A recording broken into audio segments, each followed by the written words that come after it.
And just to kind of move into our agenda for today, the first part of our section here, Helen is going to be talking about why staff input is so important and why we should be focusing on this in our organizations, creating the culture for staff input and how to create that culture, and how to start making a plan for this to happen, because we all know this isn't magic.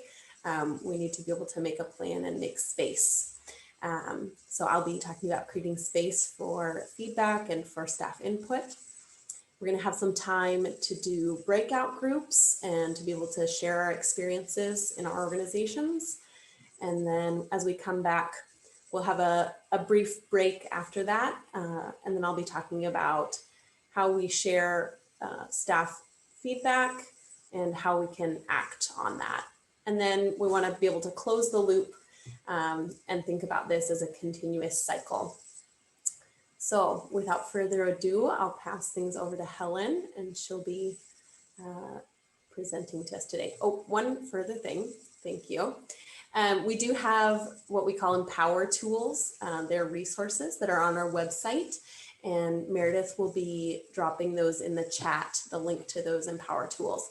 And they are different. There's, I think, yeah, the link there to all of our Empower tools, but we'll be putting specific ones that are related to things that we're talking about. So if there's something that comes up today that you say, oh, this is really interesting to me, I'd like to get more information, I'd like to dig into this a little more, we'll be dropping some tools in the chat. So, and now without further ado, Helen.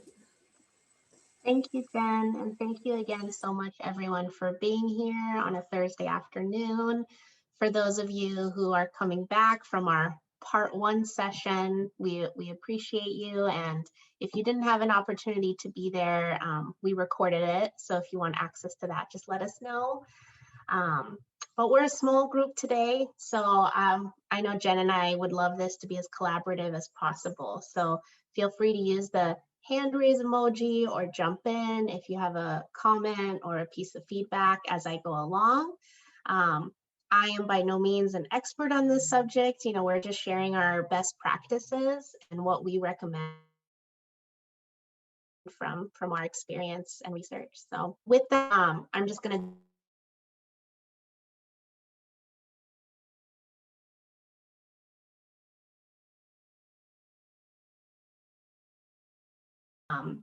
and we also recognize that within the social services sector, staff are likely to be members of the communities you are serving.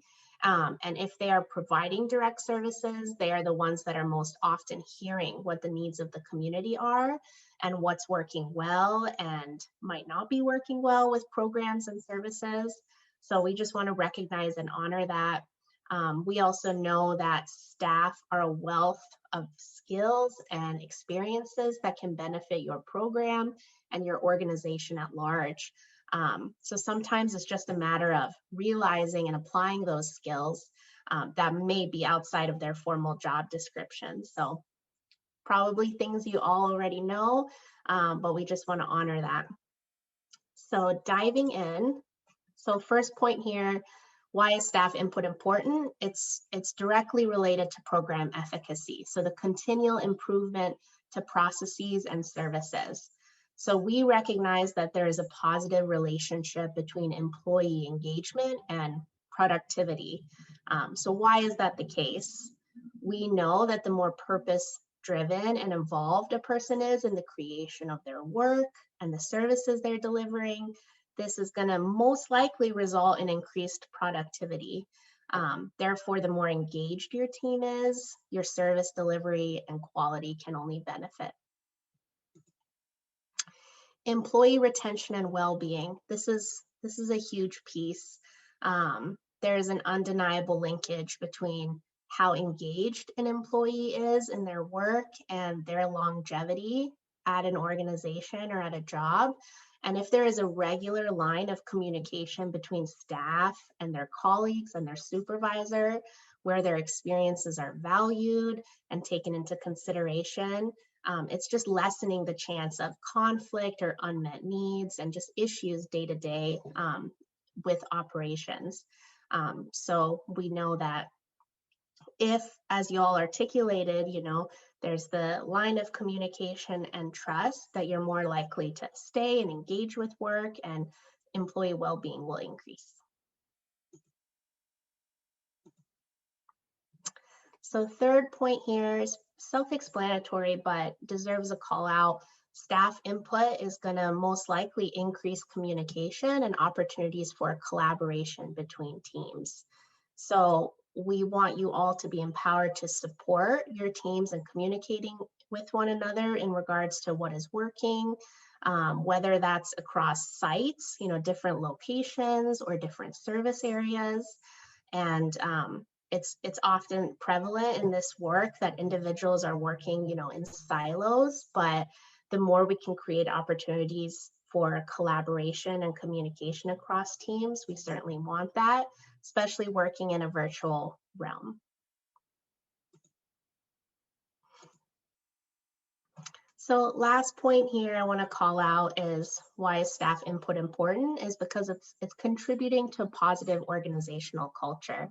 So for those of you who are with us in the part 1 of this workshop, we were focused on creating a data culture, which is certainly a piece of this, but thinking even more broadly about a positive organizational culture.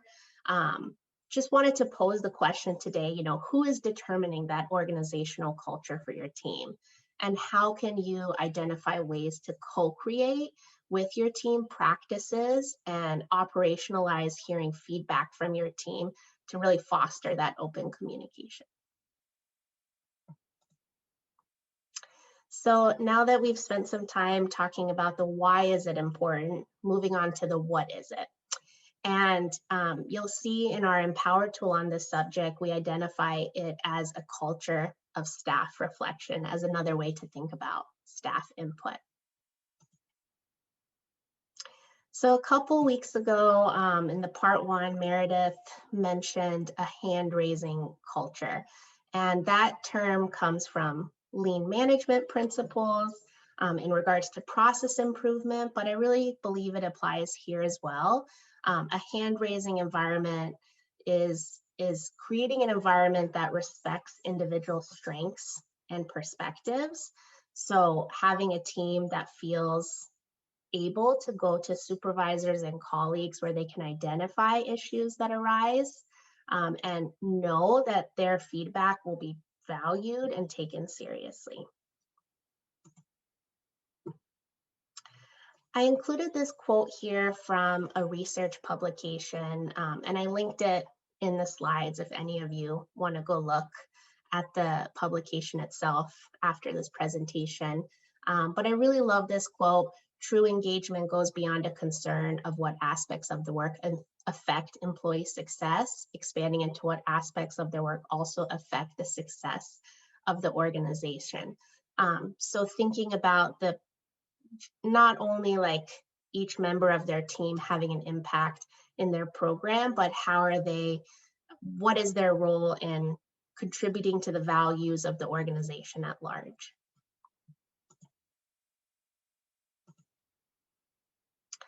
And this feeds into this last piece here about staff engagement and reflection being more than just employee satisfaction, which is where sometimes, minds go when we're talking about this subject. It's so much more than just a staff member employee being fulfilled in their day-to-day, but really making that clear line of connection of how their work is benefiting a larger cause and is, integral to the values of the organization. So moving on to the how to create this culture of staff reflection. So we've identified 5 recommendations for any team trying to create a culture of staff reflection, and these are all also listed in the Empower tools, but I'm just going to go over them today with you all.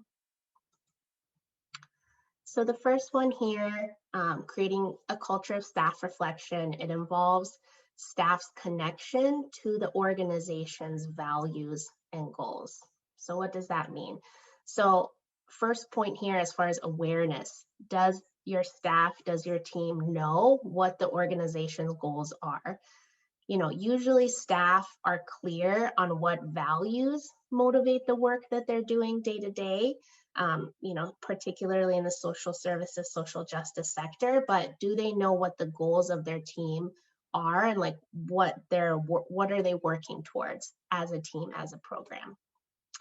And then as far as engagement with values and goals, are staff somehow involved in evaluating these values and goals on a regular basis?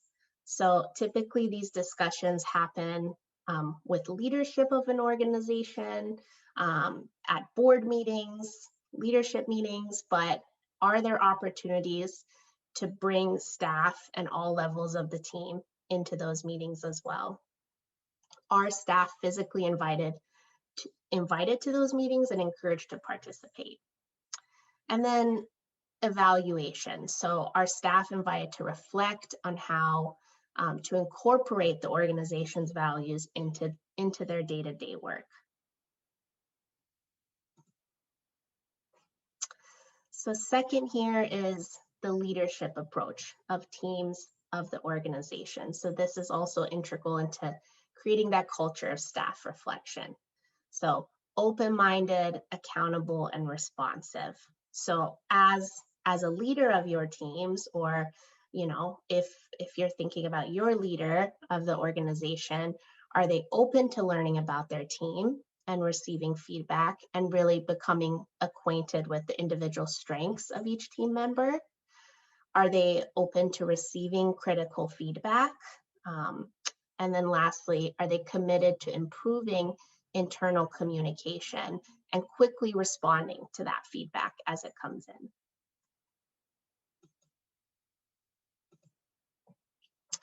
So third, a team-wide commitment to learning. So this is very important as far as creating that culture of staff reflection, because there's always room to grow. And as you're sharing feedback with each other, right, you're hopefully wanting to pivot based on what perhaps direct line service staff are seeing as needs in the community. So as a team, are you feeling comfortable to ask questions? Feedback being shared openly and respectfully with one another, and then really taking responsibility and ownership over personal development.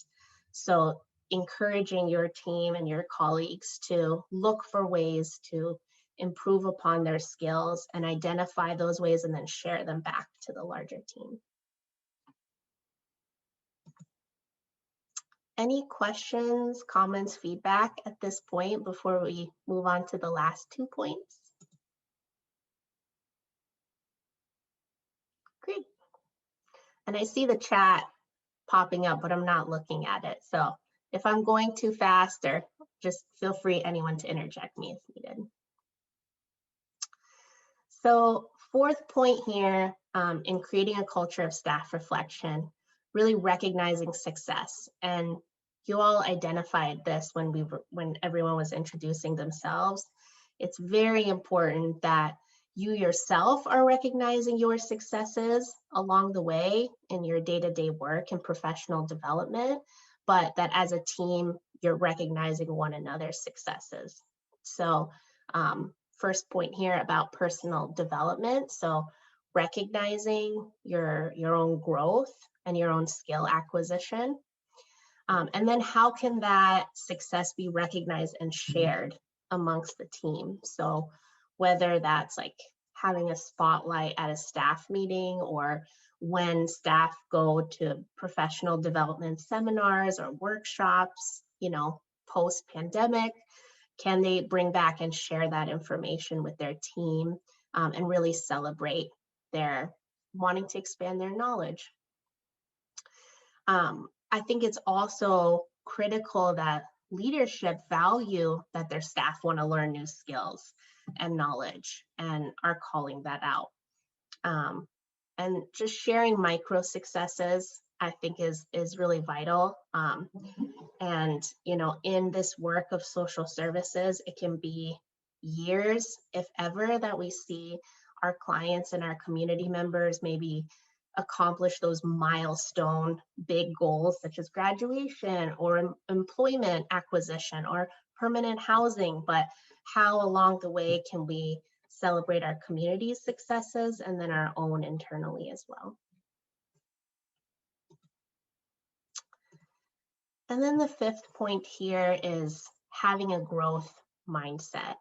And I think you'll all agree that, not only does staff and your team need to feel safe to articulate their problems or barriers or, shortcomings, but if they feel safe to acknowledge that, how can, as a team or a supervisor, you reframe that as it's an opportunity for growth? So providing space for them to share that, but also articulating I hear you, that there's this potential struggle. How can we reframe that to, troubleshoot it together, and that staff feel supported in doing so. So at this point, would anyone add anything to this list? I mean, these are amazing, but certainly not comprehensive. Is there anything else anyone would add?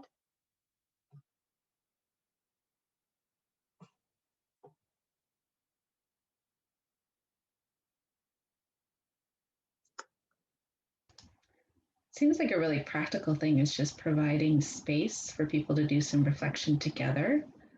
I feel like often that kind of, it builds the people in the team build on each other in terms of getting to really meaty reflections rather than superficial ones.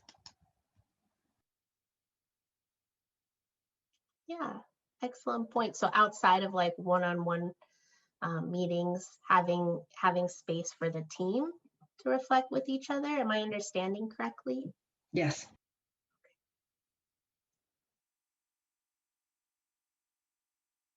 Anything else anyone would add?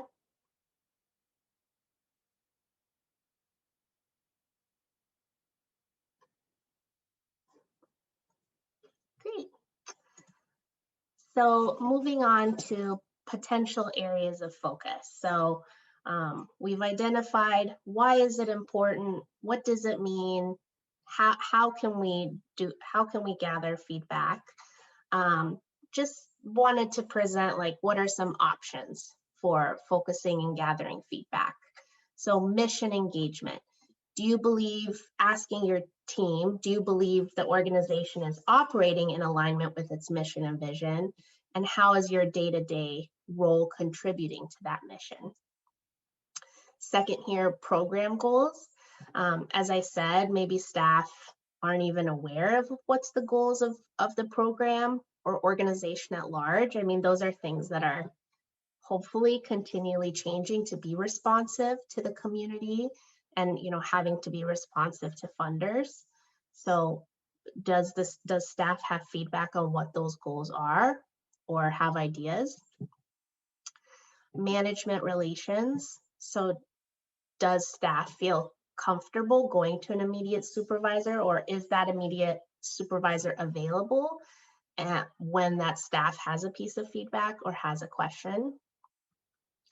Job satisfaction, that could mean many things. That could mean personal fulfillment with a job, compensation, benefits, the size of a staff's caseload and capacity, asking questions like that. And then work environment can mean asking what changes could be made to your work environment to help you better do your job. How has COVID or working remotely impacted your productivity?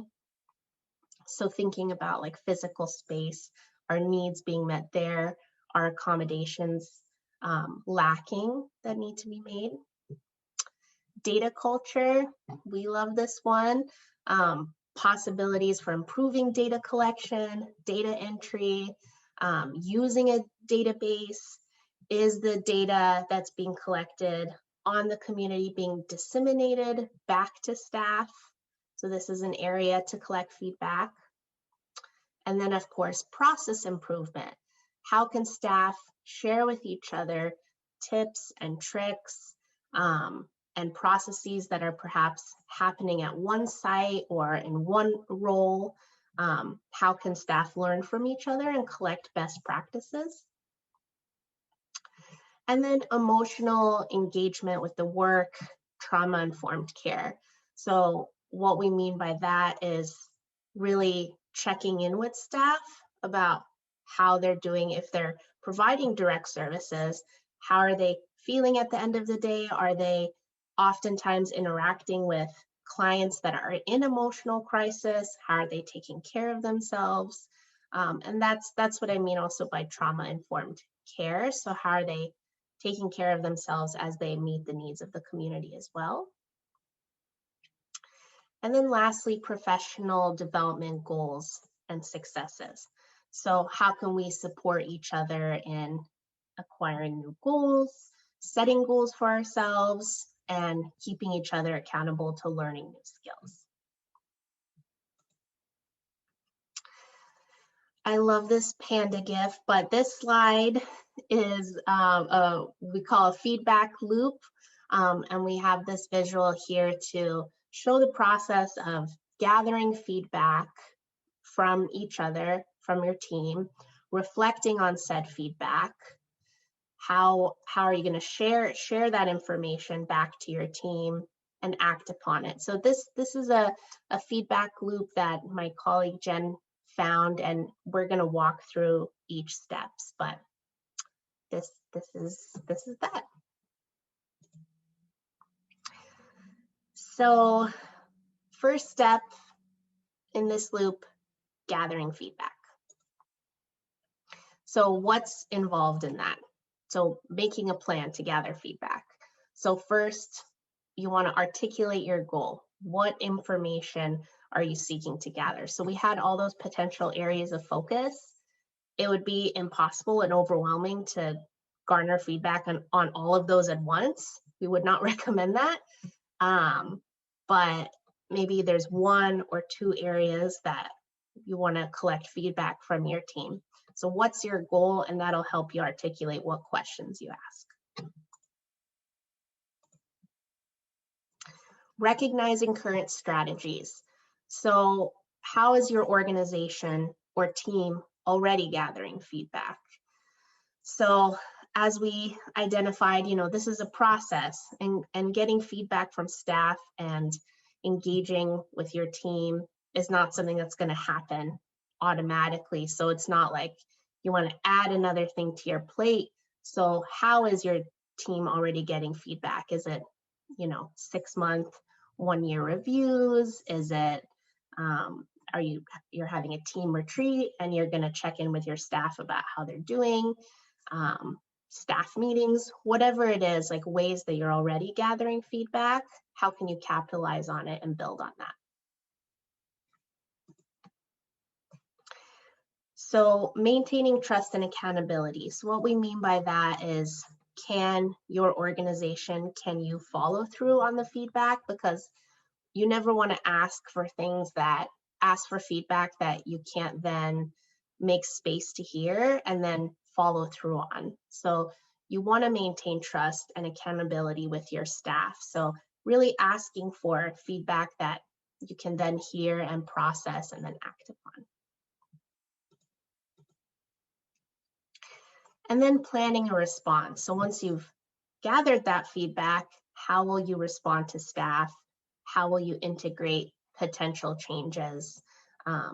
And just thinking about next steps. And Jen will talk through some of this in more detail later on. But as you're trying to make a plan, thinking these things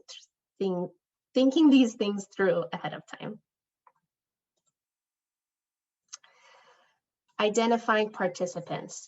Who needs to be involved in the planning of feedback acquisition? So does it have to go to another leader? These questions that you want to ask staff, and then which staff are going to be providing feedback? Is it by team? Is it all staff at once? So thinking about who's going to be the stakeholder and the participant in the process.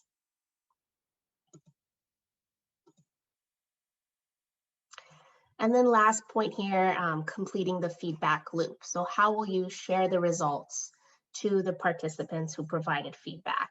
Because it's never a good feeling when someone asks you for feedback, takes it, and then, you know, maybe you're not even seeing that feedback being acted upon, but certainly if feedback is being asked from a team in your program, you want to hear what other individuals have to say. You know, if it needs to be confidential, we would want it to be kept confidential, but just receiving the results of that process back.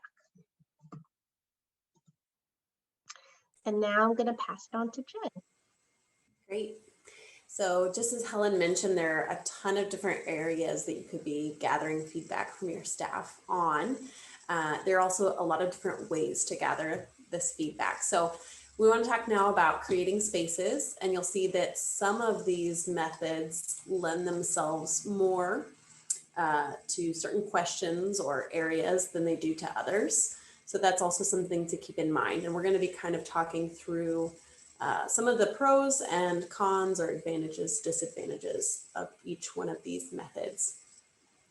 And this is all going to depend definitely on the particularities of your program. Again, your area of focus and what your time and space constraints are. So the first method we want to talk about here is a staff survey, and this one might be familiar to some folks. Some of the advantages are that it's easy to gather data. You can do these surveys online. It's easier to keep confidentiality. You can make sure that participant responses are not connected to any identifying information. Some of the cons here are that it's a little harder to gather some of those qualitative answers. People are generally not as ready to, really write fully long-winded answers on a survey. They're more for short answers or for kind of like numeric, quantitative answers. So you're going to maybe get a little less depth with a staff survey. Our next method here is our focus groups. And that was a great call out earlier, thinking about the idea of getting people together and really thinking on a specific issue or topic at hand and being able to bounce ideas off of one another. So a focus group is just a structured discussion. It can have 1 to 2 facilitators. We really recommend having one person that's guiding the conversation and one person that's dedicated to registering and really being able to put down the responses and the information that comes out. And we would recommend anywhere between 4 and 10 people in a focus group, although there is kind of a sweet spot in the 5 to 8 range. So just a smaller group, a more intimate conversation. And it's a great way to collect in-depth qualitative data to really collaborate on those responses. And you might get some responses that come out with ideas kind of popping around that wouldn't have come out just individually. And you can even do these on Zoom. If you're not in person, again, that's an option.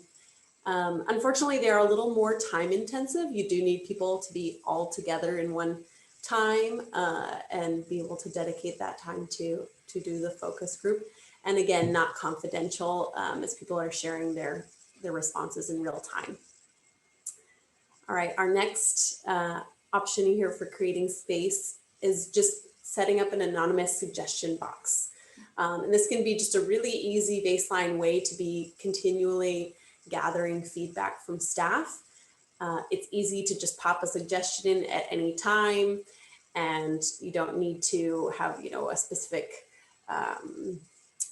specific area. You can set maybe this month we'd like to hear suggestions regarding this, but it can be just really broad and open-ended.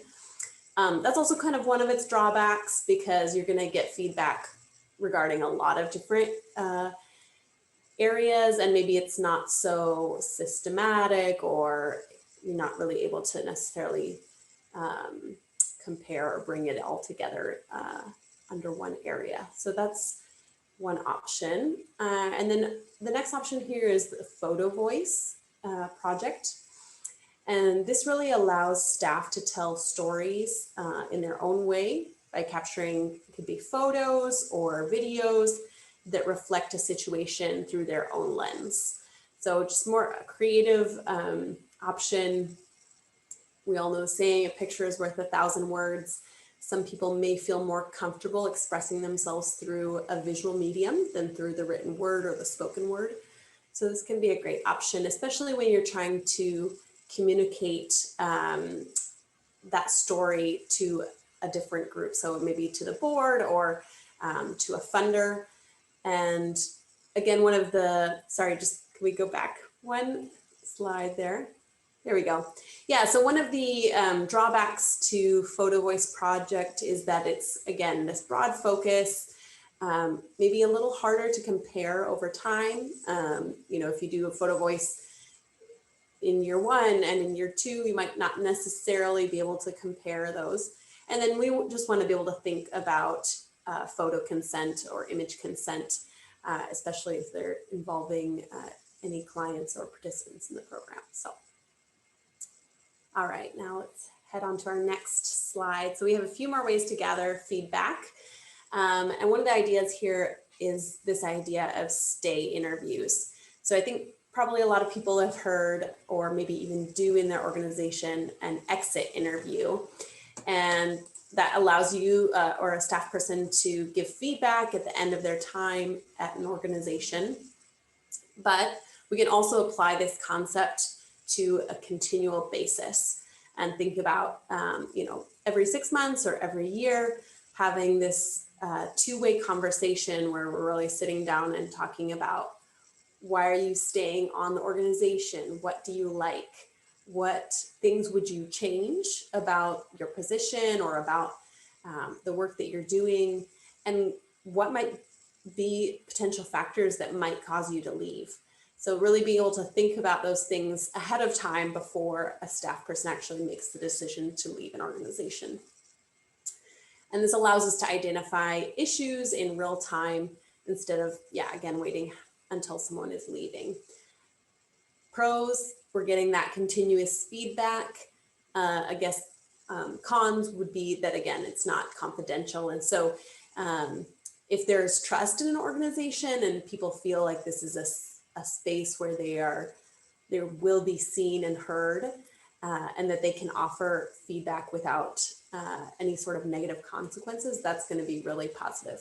If that's not the case in your organizational culture, I would recommend, again, one of those other options that are more confidential. All right, so our next one here is 360-degree feedback evaluations. And what this 360 review allows staff to do is to hear from colleagues, supervisees, and supervisors. So a lot of times with evaluations, it's just your direct supervisor who is evaluating you as a service worker, but you're not hearing from kind of that 360 all around feedback. So this provides a more well-rounded picture of a staff member's work, and when they're receiving feedback, it provides a more equitable feedback process. And again, we'd want this to be without fear of retribution.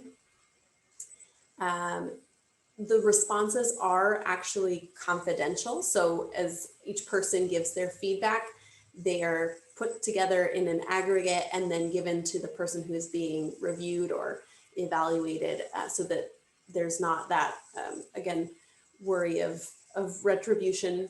But again, this method is just a little more limited in scope. You wouldn't do a 360-degree feedback evaluation if you're wanting to think about, you know, maybe the organization's mission and vision. This would be more directed toward staff review, or staff evaluations. Again, thinking about building these processes into our daily activities. Probably a lot of organizations have supervision meetings that are already part of their practice and already set up. So the idea would be to add into that space some reflective questions regarding, you know, whatever area of focus you're interested in looking at. having that regular space for check-ins, again, not waiting until problems show up, but being able to be proactive and identify ways to change ahead of time. Again, not confidential, but if there's trust in organization, that should be, that can work a long way to allowing people to give honest feedback. And also just being able to work with your supervisor to work together to solve problems in real time.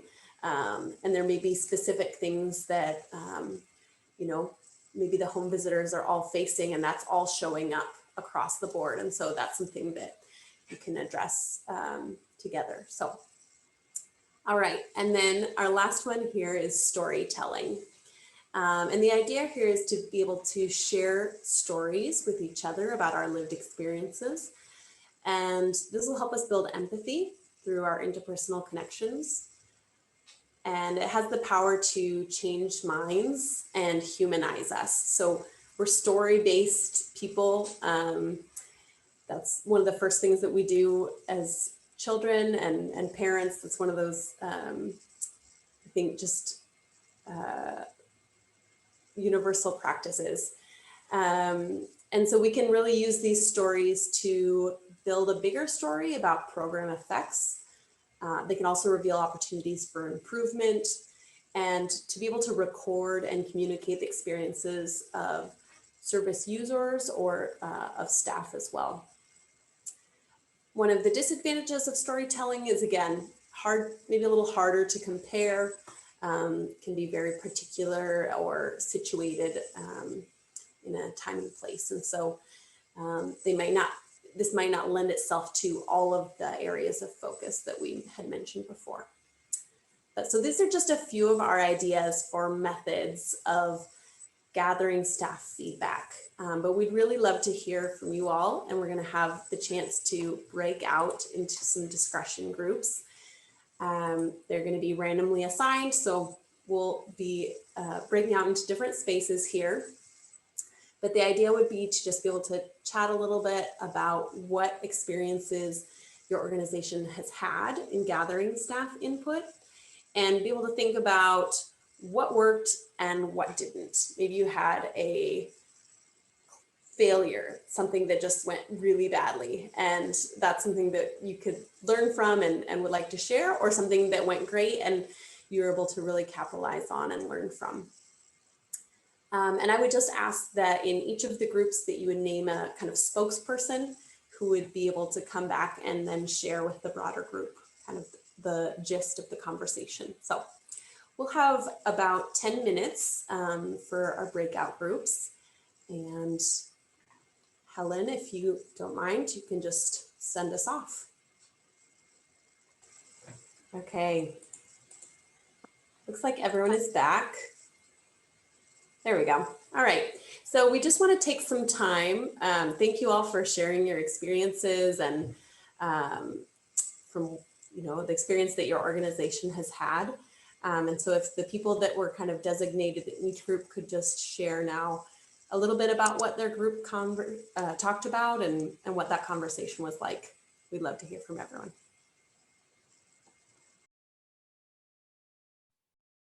I can go next.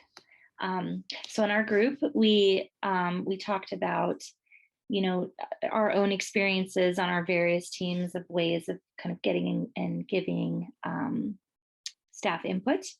And I think that they were all kind of centered around actual conversations, like old school, just conversations. And so Sharon was sharing a bit about how the communication works on her team, and talking about kind of different layers or levels of meetings. So some meetings being team specific between direct service providers and supervisors, some more kind of peer supportive meetings just with the direct staff or the direct service provider providing staff, and then some like with the all full staff of the organization, right, who are working in so many different roles, and being able to give feedback and get feedback kind of on the fly when you need it in many different forms. So emails, phone calls, text messages, things like that is really helpful, she was saying, for her. And Jana also is saying something similar, like she, makes a point to collect feedback. And please, group people who are in my group, correct me if I'm saying anything wrong. But so she makes a point to get feedback from her staff when she is spending time with them in either in like a team meeting situation or a one-on-one.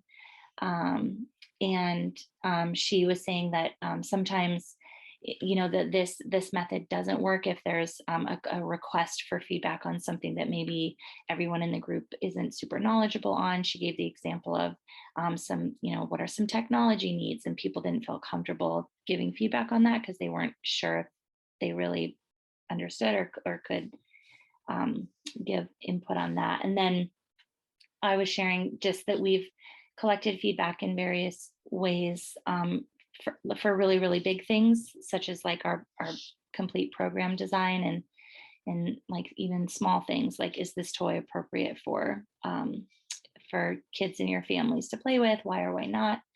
And that just, that has been like the very most special ingredient in our program, is getting that feedback from our staff, because they're experts in that. And just that the difficulty has been currently that just this pandemic and having to be virtual, and it's just difficult. I feel like the kind of process stuff has crowded out all of the space for like, what's going on with you? How are things working? What do you need? Because we're talking about like, please make a list on a Google Doc, and please send us this email. And so just trying to get back to that place where we are more authentically partnering around what's best for the families.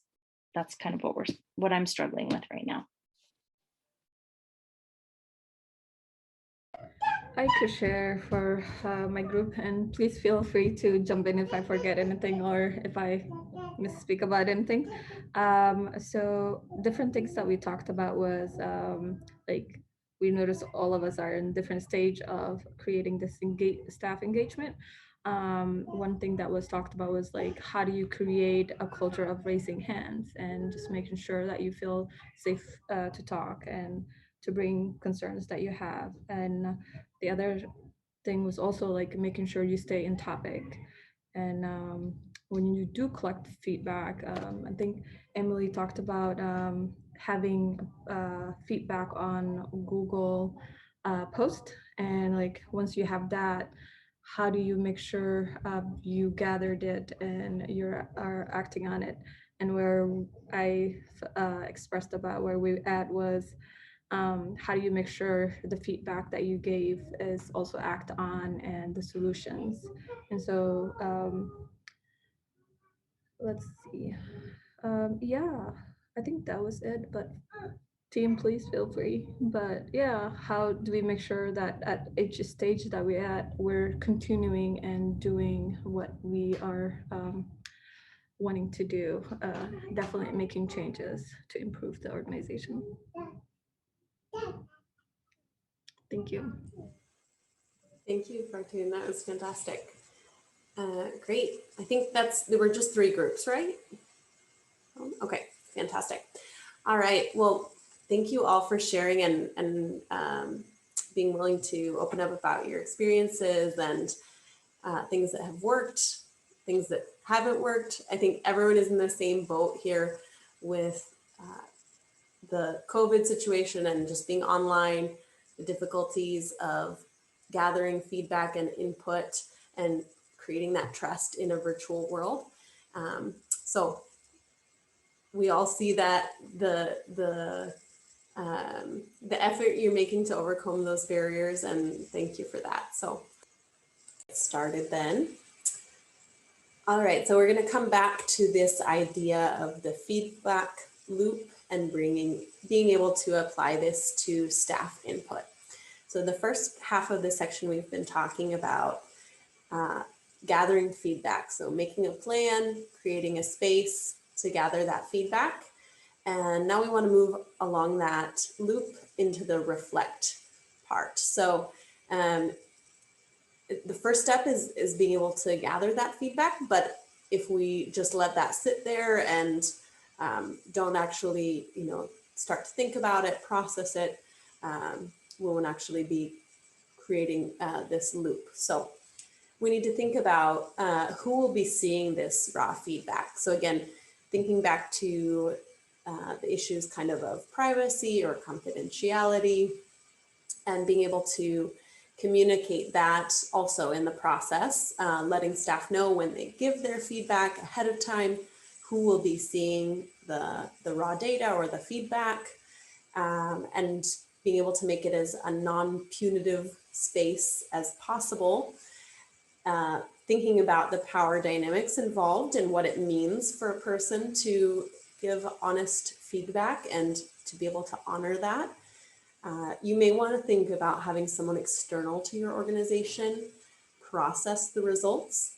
And this could be a consultant, but it could also be someone within your organization, but that isn't involved in the direct project that you're working on or the direct program. So it could be someone from a similar program that's on the other side of town, someone who's not directly involved in the project itself. And then we want to also think about how we are going to process the feedback. It's important to have a system in place to process the feedback and be able to store the results. So, we've got all this great data that's coming in, and we really need to be able to have a way to systematically process that. Down below, you'll see, and I think Meredith has already dropped the link to the Analyzing Qualitative Data and Power tool. And if you're doing anything with qualitative data, I would really recommend checking this out. Sometimes qualitative data can feel a little more intimidating. So it's that qualitative, the text-based, more text-side response. But that's a great resource to be able to start analyzing that data. And then, thinking about if you're gathering quantitative data, you may want to be able to process that. We work a lot with Excel or with pivot tables. We have some trainings online as well that are also recorded on our website that can be of use when you're thinking about analyzing quantitative data or more numbers-based. All right. And this here, this little GIF, let's go back. There we go. Mr. Burns, this is essentially what we do not want to happen. So thank you for your feedback, puts it through the shredder, throws it out the window, right? That will not build trust in organizations. So don't be Mr. Burns. If you come away with anything from today, just don't be Mr. Burns. And I know that will not be you because you all care so much more than he does. So, all right, the next kind of stop on this loop here. So we've gathered our feedback. We've started reflecting on that feedback, is being able to validate and share the results. And so we don't want to just keep all that great information that we've gathered to ourselves. We want to be able to share that again with the people that have given us the feedback originally and be able to ask, okay, this is what we heard from this process. Does this hit the mark? Did we interpret this correctly? Does this adequately reflect what you wanted to communicate? And there can be, differences among the people that have participated in this process. Actually talking to a coworker about this slide, she said, do you mean validate or validate? I was like, well, I mean validate.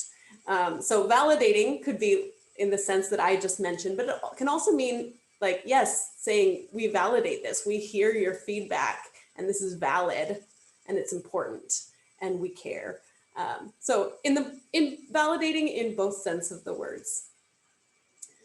And then also thinking about how you will share the results. So it's important to think about the format, how the results will be presented, and making sure things are understandable.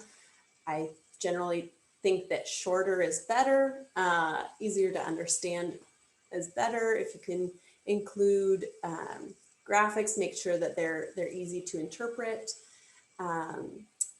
Thinking about maybe incorporating some of these results into your staff meetings and being able to, again, come around and talk about this is what we heard, and kind of be able to present those results.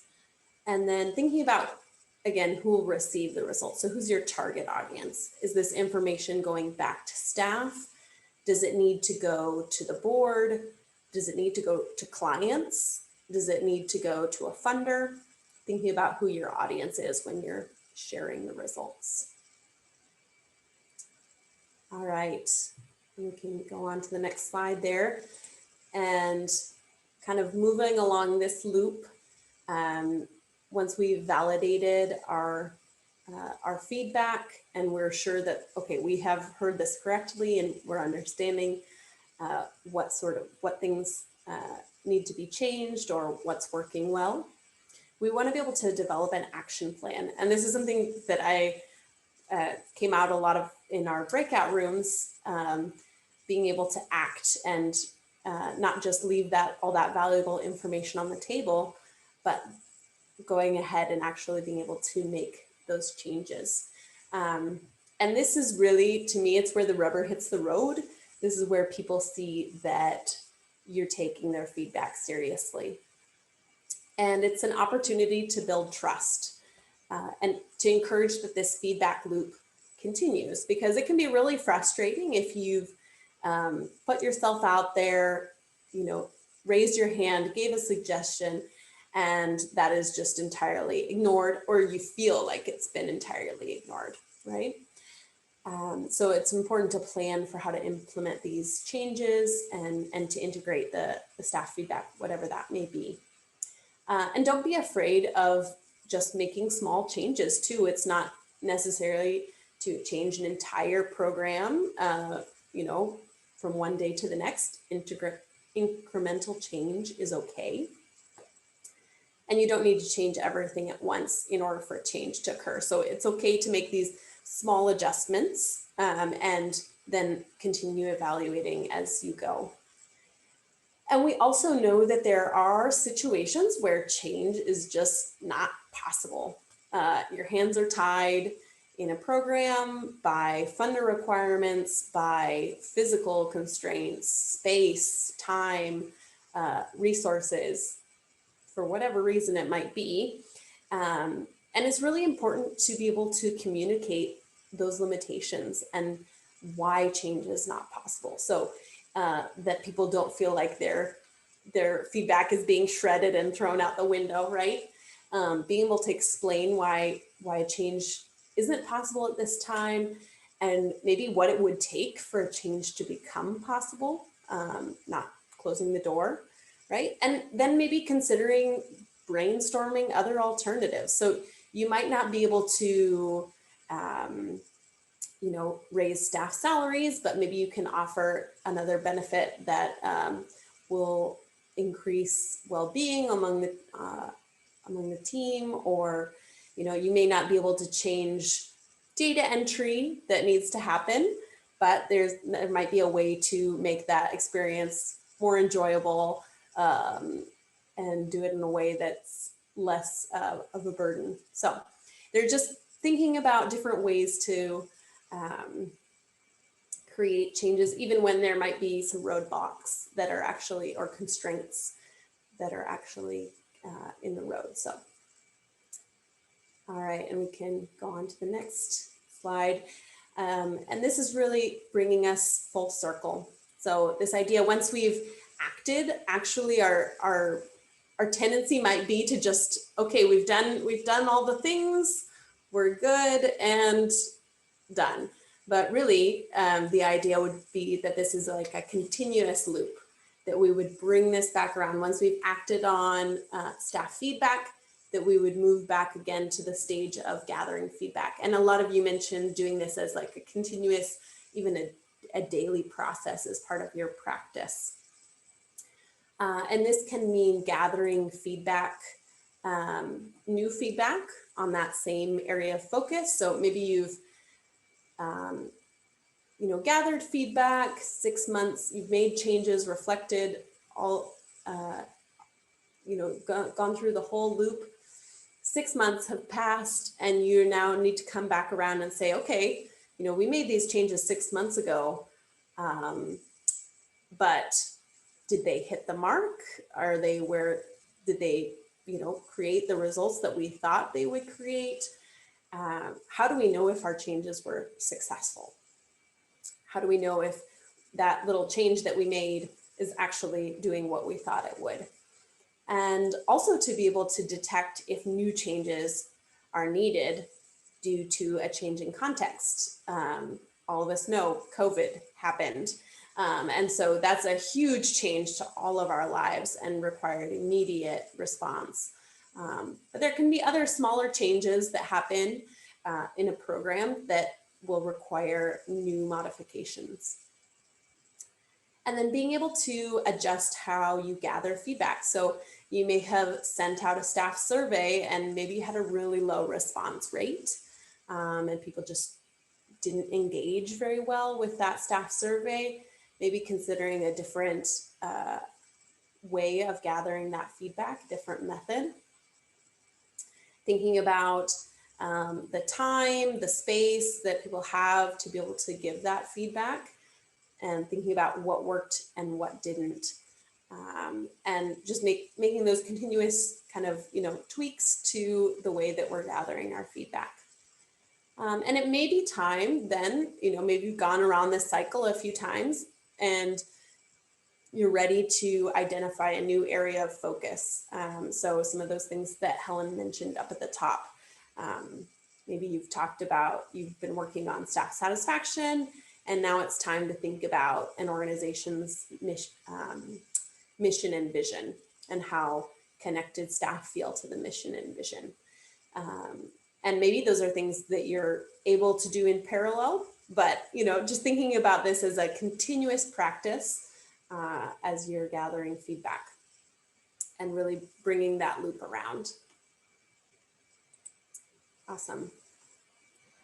So really the idea of today is for you all to be able to make your own program change feedback loops, thinking about how you would gather feedback, how would you reflect on that feedback, be able to validate the results and share them with different audiences that you might have, and then act on that feedback, whatever those changes might need to be in your organization. And then bring that, again, continuous full loop circle, those little pandas going up and down the slide, right? It's like this continuous action that's just going around and around. So yeah, we'd like to just here as a group be able to kind of talk through what opportunities do you see in your organization to gather staff input?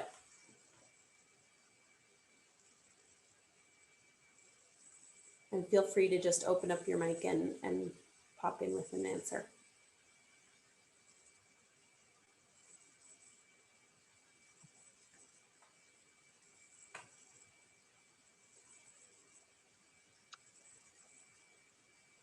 I'm happy to give an example. Yeah, go for it, Helen. Those workplaces that when we were back all in offices and you would walk into the office and you feel this tension, everyone is just really stressed and overwhelmed, you feel it in the air. And I've been in the nonprofit social services sector for so long and been at enough organizations where it's not intentional, but people are just carrying such a weight about them. And I really believe that so much of that could have been mitigated by just talking about it transparently.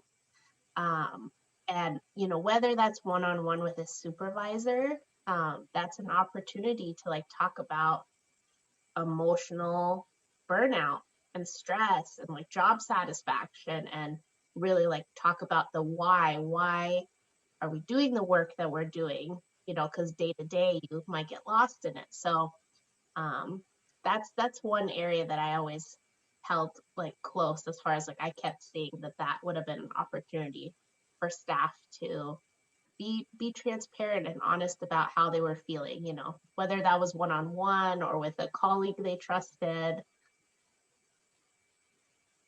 Yeah, thank you.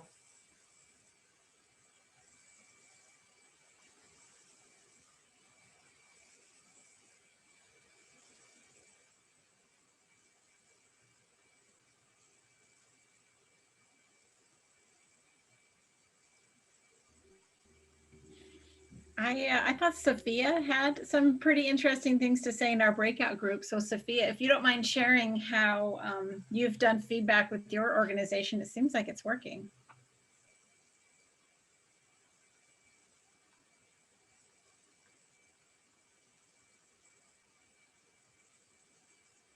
That's okay. She may have stepped out for a second, but she was saying that at Somali Health Board, they just started informally asking staff, you know, at regular staff meetings if they had any feedback, and then they would take notes, and then they would take that to the executive leadership.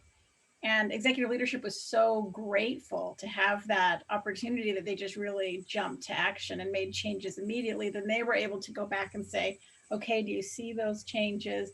Now what should we bring up next? And so just really informally, they've created those kind of loops. And I think that's really cool. And so when we were in the breakout group, we talked about, how can we build it into Apricot, you know, some sort of a staff survey where it's regularly being collected, and then there's a history of what they've been talking about. Yeah, that's fantastic. Yeah, and again, the methods and the areas that we've presented today, we want them to feel like suggestions, not like a burden, right? These are options that are available to you, and all of these practices are out there. And yeah, I think that it's great to be able to connect with what the organization is already doing. Yeah.